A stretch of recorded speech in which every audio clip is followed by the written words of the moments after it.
Welcome to a special WTCH presentation, State Assembly Race 2018. You decide. The views and opinions expressed on this program today are those of the host and those appearing on the show. They do not necessarily reflect the view and opinions of WTCH Radio. WTCH makes no representation of the accuracy, completeness, or validity of any information on this program. After this presentation, WTCH will make copies available at our website, tchdailynews.com. Enjoy this special programming, State Assembly Race 2018, You Decide, from WTCH Radio. WTCH, good morning and welcome back to our special programming today, Election 2018, You Decide. Our studio guests this morning include Richard Sarnwick, the challenger, producer Kayla McKenzie, videographer John Kupski, and Chuck Dallas, who will be presenting our candidates with questions. Thank you, Doug. Today we're talking with candidate Dr. Richard Sarnwick. Richard will have 25 minutes total to answer our main topical questions in the categories of health insurance, education, business, employment, and agriculture, drugs, the environment, and roadways. You'll have 95 seconds per question. After the last question, you'll be informed on whether or not you have additional time to revisit any of your answers. And then we'll open the floor to have you add anything else that you'd like to talk about in your campaign, and a minute for closing statements. So welcome, Richard. Hello. I'll read a biography on Dr. Richard Sarnwick. Dr. Sarnwick is a Shawano area physician, a family doctor running for the state assembly. This is his first run for public office. He lives in the Shawano area with his wife Gail and his dog Ruby. He has been in the Shawano area for over 25 years, and during this time he's worked in the emergency room, has taken care of clinical patients, and still goes to see patients in area nursing homes.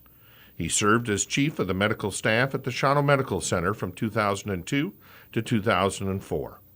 Richard is a board-certified family practice physician. He is also the founder of the Shawano Farmers Market and served as president of this nonprofit organization for about 10 years.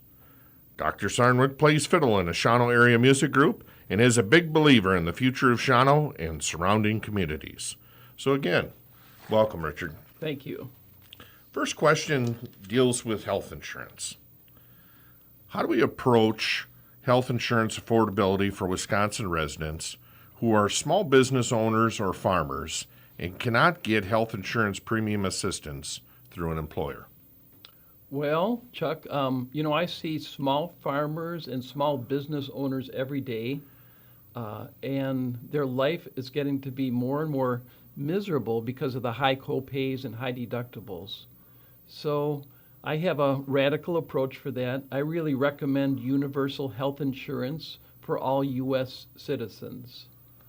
The U.S. is the only advanced economy in the world that doesn't provide basic health care for residents. I think we need to move there. I think that day is coming sooner or later, but we've been kicking this can down the road for 20 or 30 years, and Sure. Things just aren't working. So if you're a small business owner, say you're a young man, young woman, 30 years old, you got 2 kids, you're already working for a big company, and you have health insurance, you're not going to want to start a small business because of the health care risks. You just can't do it. So I think it really discourages Wisconsin residents from being entrepreneurs. And I think if there was some guarantee that they could have health insurance, we'd see a flourishing of our state economy. That's what I truly believe. I also think it's making small farmers and small farms go away because they just can't afford those health care premiums. So our farms get bigger and bigger and bigger. And that's what I believe, universal health care for all U.S. citizens. Okay, good. Next question, how can we further build upon the idea and rule of buying groups for health insurance? Meaning similar businesses buying insurance together with the goal of lowering premiums. If this doesn't prove successful, then how can the small business owner provide affordable insurance to their employees, Dick? We've tried buying groups before. It just didn't work. So If you're saying, is this going to work the second time around? I don't think it's going to work the second time around. I think we need to deal with this problem. I think it'll help the U.S. economy if we provide basic health care for all people. That's what I think. I don't think buying groups is going to be the answer here. Okay. So, Dick, what do you see as the approach that we can take with insurers and hospitals to move towards affordable health care? Well, the long-term goal for us should be basic health care for everybody. And it's going to have to happen in steps. I think right now we probably need to take advantage of the money offered for Medicaid expansion to cover people. It's an interim step, but we have to do something to help people out who are lower income earners. So as you know, the state refused to take that money a few years ago under the direction of Scott Walker, but I think we need to do the Medicaid expansion as an interim step. Okay. How do we find affordable health care for those with pre-existing conditions? Well, this is a hot topic right now, and everybody needs to know about it. Scott Walker directed Brad Schimmel to join a lawsuit with 18 other attorneys general in the United States to allow insurance companies to provide that area where pre-existing conditions could eliminate people from the insurance market. So right now, under the directorship of our state governor, they're trying to get pre-existing conditions back into law. So what does that mean in real practical matters? Here's what happened before the Affordable Care Act, and I would see this in my office every week. Somebody who was age 50 to 65 would come in, they'd have their exam, and then they'd apply for health insurance. The insurance companies didn't want to take those higher risk people simply based on their age, 50 to 65, into the insurance market. So if that person had anything such as high blood pressure or high cholesterol, the insurance company would say, you're not eligible, you have a high risk condition. Then my patient, and this is really what happened, they'd come back to me and say, doctor, why did you tell them I was a bad risk? And I'd say, I didn't say, I sent your records, that's what you directed me to do. The insurance company doesn't want you, and they're using that as an excuse. You have a pre-existing condition, maybe just high cholesterol, but because you're getting older, they don't want you. So that is not a good way to go. So that's what happened with pre-existing conditions. Okay. Can you talk on the cost of prescription drugs, and are all pharmacies obligated to disclose to their clients if there's a cheaper or generic option? I have no idea what pharmacies are obligated to do. I just don't know. I do know that there's quite a few generics available now. For instance, if my patient goes to Walmart, there's a lot of generics available at very low cost. There's still a lot of cost issues with pharmaceuticals, but I don't think that pharmacies are obligated to disclose that information, but they are vying for patients. So Walgreens, Walmart, other big pharmacies are trying, as far as I can tell, are trying to keep drug costs down for generics. Okay, good. Our next topic, Dick, moves on to education. And the first question is, currently, what is the greatest need for our area schools, whether that be technology, safety, or curriculum, and how can you support those needs? Okay, well, first of all, I think that, our area schools are essentially closed down for 3 months of the year. And if I was a small business owner and I closed my business for 3 months of the year, it just wouldn't be a very viable business. And this is, of course, a relic from farming days when most kids were at home for the summer to help out with the farm work. But we just kind of kept that school year as it was, 3 months off every summer. So the first thing I think we ought to do is to revamp our school year. And instead of taking 3 months off, the parents are still at work.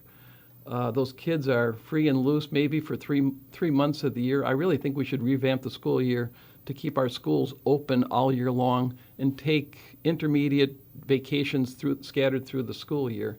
I think it would help even out the learning process. They say that when kids take those 3 months off for the school year, they lose 25 to 40% of the knowledge of the previous year, and the teachers have to start over. So I think we should have an ongoing school year. I think that would help out our educators, it'd even things out and make things easier for the parents as well. Sure. Okay.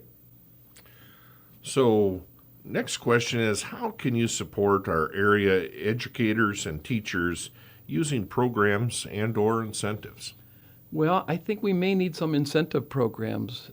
Teachers in mathematics, technology, and science, they're highly sought after. And I think we probably need to offer incentives here in the Shawano area, Clintonville, and other area communities, financial incentive to attract those talented people in those hardcore study areas so that we attract the teachers and we can educate and train our kids. That's what I think we should do. Okay.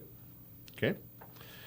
Those that graduate from high school and go on to technical college or college itself rack up quite a bit of student loan debt. So, Dick, what do you see as a solution to the student loan debt? Well, the student loan crisis is forcing about 1 million people per year to default on their loans.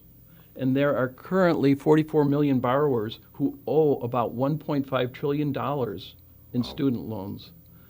Student loans are now the second largest consumer debt after home mortgages, and on average, a student graduating in 2017 owed about $40,000 in student loans. I would recommend a few things to help out this crisis. First of all, I'd recommend income-driven repayment plans. So if you're making good money, you may pay back your loan at whatever rates are available, but if you're making less money, your loan repayment goes down. It stretches out the repayment of the loan, but it makes it at least possible for people to keep up with their loan repayment. I also think it might be silly to recommend that students get counseling before they take out student loans. If a student is 18 years old and doesn't know what a loan is, I feel the parents probably missed educating their kids about money. Right. And a simple counseling session isn't going to change that.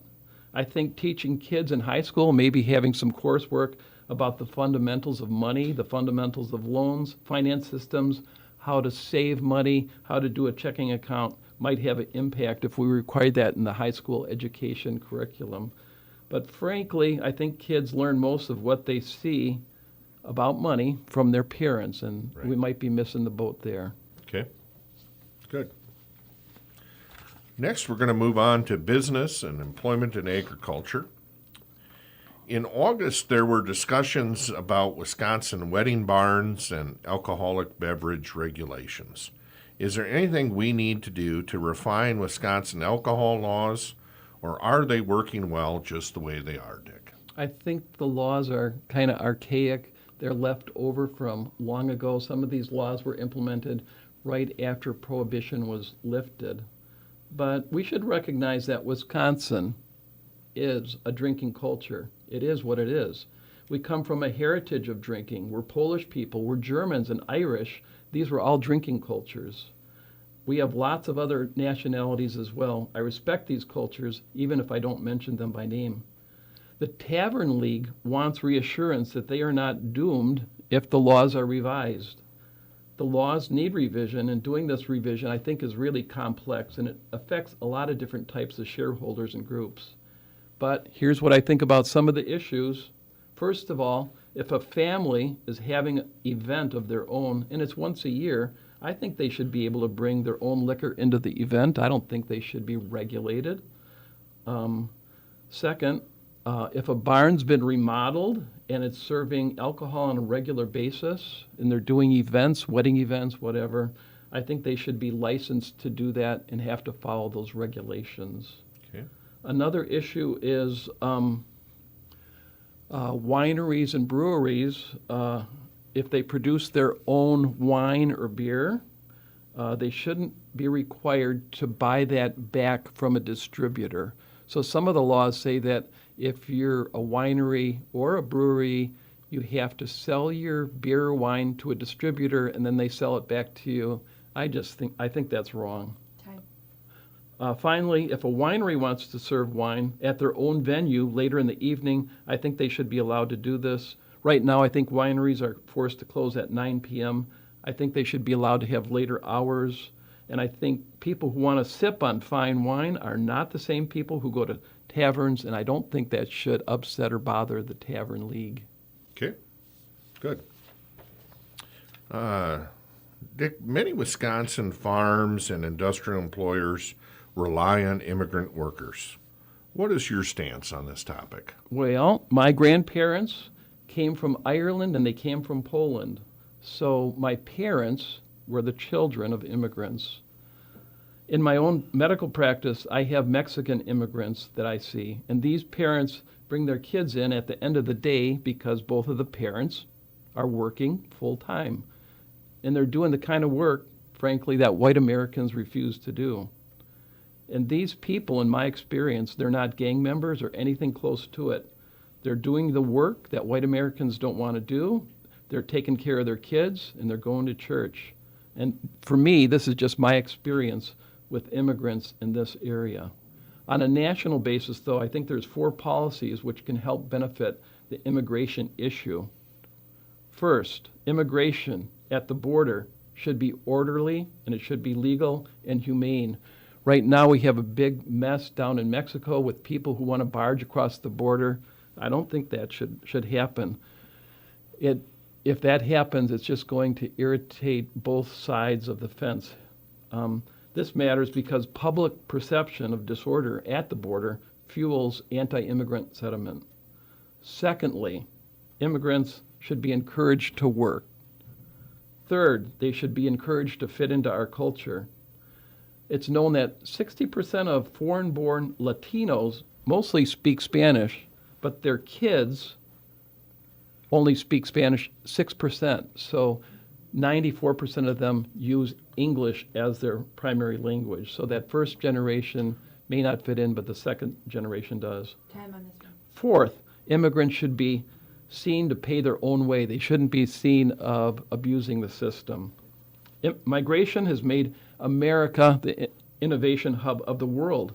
Immigrants are twice as likely as natives to start their own business, and more than 40% of the Fortune 500 companies were either founded by an immigrant or the child of an immigrant.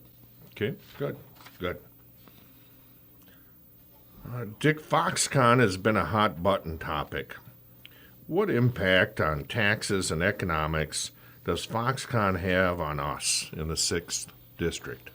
Well, first of all, I really think it's an environmental disaster. In the year 2000, there was a Canadian company that wanted to suck water out of the Great Lakes and export that to Asia. But we produced laws that prevented that. We started the Great Lakes Compact, which was a consortium of states and Canadian provinces that said, we can't be doing this to our fresh water. The Great Lakes contain 20% of the world's fresh water. So Foxconn, as you know, may be sucking with a giant straw 8 to 15 million gallons of water out of the Lake Michigan per day when they get operational. And frankly, this violates the Great Lakes Compact. And since we allow it for Foxconn, when the next business comes along, why wouldn't they do the same thing? So that's an issue. In any event, the direct cost to each man, woman, and child in our area is about $600 per person. So for a family of 4, that means you and me are going to be paying around $2,400 for Foxconn. That's going to come out of your taxes. We are not seeing any of that. That's $2,400 per family that we're going to have to pay. And yet, we can't get decent internet coverage out in the country where I live. I live in a rural area. We get lousy internet. So we see all these tax dollars being sucked away, sent down south, and yet we're stuck here without good internet, which we need for business purposes and education. So I'd say it's great. It's a great deal for the people south of Milwaukee, but I think it's really bad for our taxpayers, anyone who lives north of Milwaukee. Okay. Our next topic deals with drugs.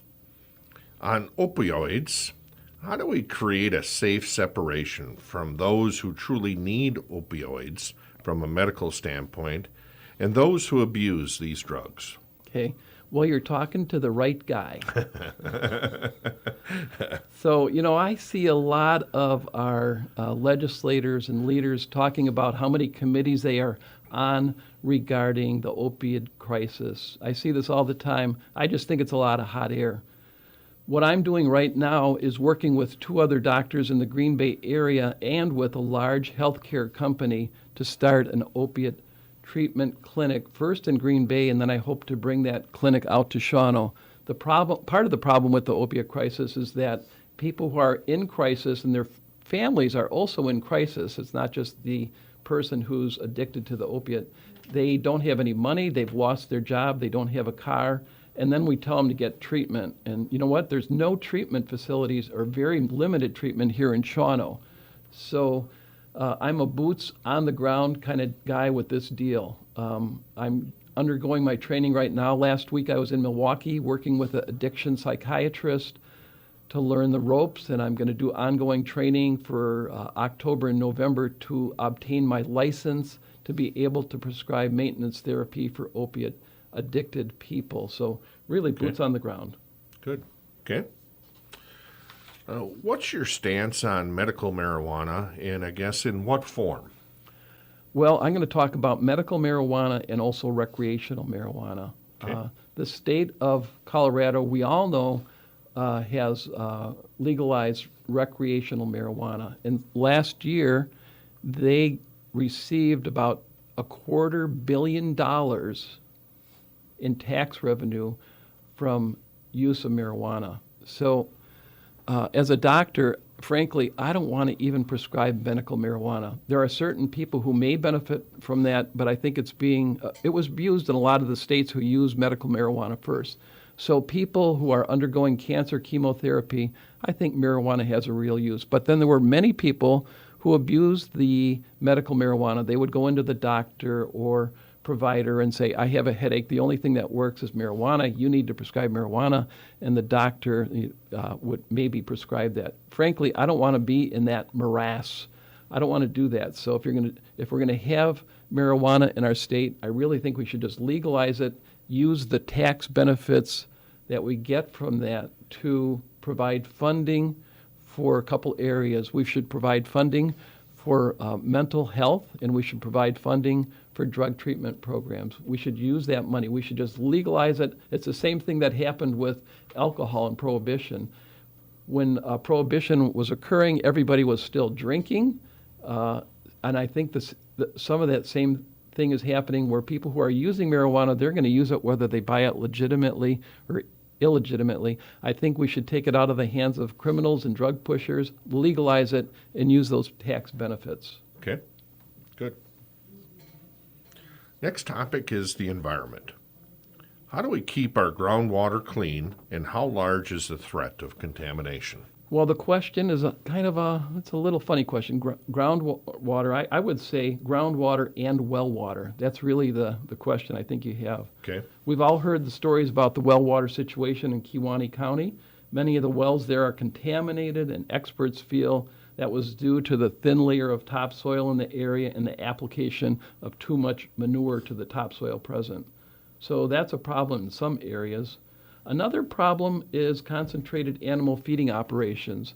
And recently I talked to a soil scientist in our area, and I asked her, how do the big farms do as far as keeping things clean?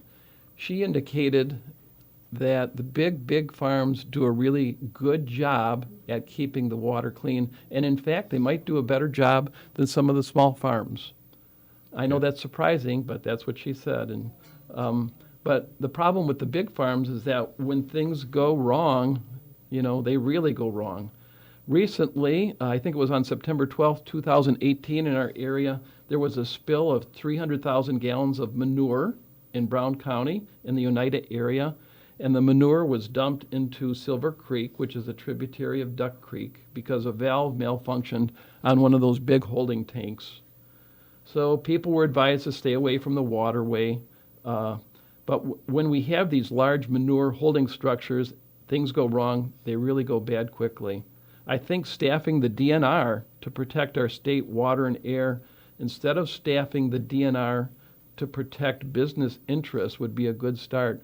Right now, the DNR has been politicized, and I think that's caused problems with environmental concerns.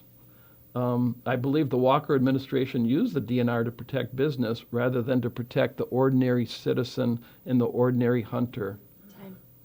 Hopefully, the DNR will regain its footing someday and protect our lakes and streams.